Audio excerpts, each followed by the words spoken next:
नमस्कार, मैं Shivanand Shukla English daily vision watch के यूट्यूब चैनल में आपका स्वागत करता हूं। विश्व भूषण हरिचंदन को छत्तीसगढ़ का नया राज्यपाल बनाया गया है।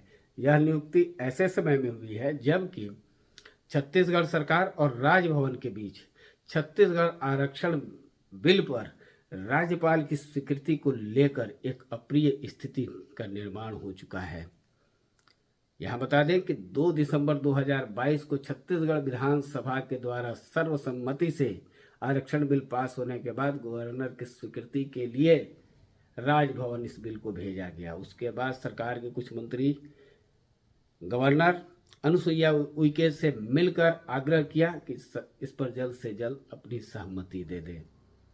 सुश्री अनुसुईया उइके, जो कि अब मणिपुर के राज्यपाल बनाई हैं, उन्होंने आश्वासन दिया था कि इसका परीक्षण करने के बाद उचित निर्णय लेंगी। और तब से अब तक सरकार और राजभवन के बीच इस मुद्दे पर कई तरह की बातें आ चुकी हैं। मूल बात जो है वो राज्यपाल की चिंता, जिसमें कि उनका कहना है कि जबकि 58% रिजर्वेशन को हाईकोर्ट खारिज कर दिया इस आधार पर कि 50% से ज़्यादा आरक्षण नहीं हो सकता है, ऐसे में 76% आरक्षण किस तरह से कोर्ट में स्टैंड करेगा। नवंबर महीने में 2022 में रमन सिंह सरकार द्वारा 58% रिजर्वेशन करने से संबंधित मामले पर सुनवाई करते हुए हाईकोर्ट ने 58% रिजर्वेशन को खारिज कर दिया और उसके बाद से राज्य में 50% आरक्षण ही लागू है, जो कि मध्य प्रदेश में जब यह 2000 में अलग राज्य बना था उस समय लागू था। अब 50% रिजर्वेशन हो जाने पर कई कैटेगरी का रिजर्वेशन कोटा घट गया। उसके बाद भूपेश बघेल सरकार एक विधेयक ले आई विधानसभा में, जिसमें कि 13% schedule caste, 32% schedule tribe, 27% other backward caste और 4% EWS के लिए प्रावधान रखा, टोटल 76%। अब राज्यपाल का कहना है कि 76% का प्रावधान कोर्ट में स्टैंड कैसे करेगा, इस पर उनकी चिंता हुई है। मुख्यमंत्री भूपेश बघेल का कहना है कि कोर्ट में वो मामले को देख लेंगे। फिलहाल उन्होंने राज्यपाल से आग्रह किया कि अपना स्वीकृति दे दें।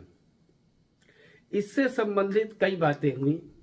राजभवन से 10 प्रश्नों की एक प्रश्नावली भेजी गई। वहीं सरकार और मुख्यमंत्री का कहना था कि विधानसभा से जो विधेयक पारित हो जाता है उस पर राजभवन की तरफ से कोई प्रश्न नहीं किया जा सकता है, लेकिन फिर भी उस प्रश्न का उत्तर दिया जा रहा है। सरकार की तरफ से बताया गया कि उत्तर दिया गया और राजभवन की तरफ से यह बताया गया कि जो उत्तर आया, जो प्रश्न किया गया था, उससे संबंधित जवाब नहीं आया। और उसके बाद से आरोप प्रत्यारोप का एक दौर चला। सरकार और मुख्यमंत्री ने राजभवन पर आरोप लगाया भारतीय जनता पार्टी के इशारे पर काम करने का। वहीं भारतीय जनता पार्टी और पूर्व मुख्यमंत्री रमन सिंह के द्वारा आरोप लगाया गया कि सरकार राज्यपाल पर अनावश्यक रूप से दबाव बना रही है आरक्षण के मुद्दे पर। तो मिला जुलाकर जो एक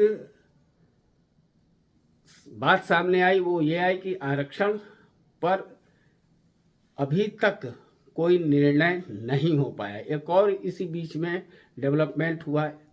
एक पिटीशन फाइल किया गया हाई कोर्ट में कि गवर्नर ने अपनी सहमति नहीं दी है रिजर्वेशन बिल पर। इस संबंध में हाई कोर्ट के द्वारा राजभवन के सचिव को नोटिस इशू किया गया, लेकिन फिर राजभवन की तरफ से एक पिटीशन, एक एप्लीकेशन लगाया गया कि गवर्नर के बिहाफ पर जब कभी भी राजभवन सेक्रेटरी काम करते हैं तो वो किसी भी कोर्ट प्रोसीडिंग से प्रोटेक्टेड होते हैं। बाद में कोर्ट ने इस आदेश को विड्रॉ कर लिया था। अब प्रश्न ये उठता है कि नए राज्यपाल आ रहे हैं, तो नया राज्यपाल क्या करेंगे अब? क्या इस मुद्दे पर जो आउटगोइंग गवर्नर हैं उन्हीं के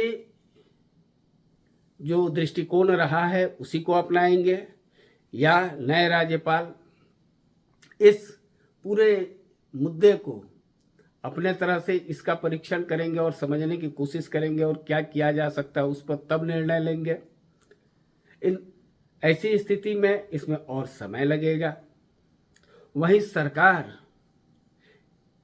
नए राज्यपाल पर जल्दी भी करने का कोई दबाव नहीं बना सकती है, क्योंकि अभी तो वो नए हैं, उनको बहुत चीज को यहाँ समझने की आवश्यकता पड़ेगी, समय चाहिए उसके लिए।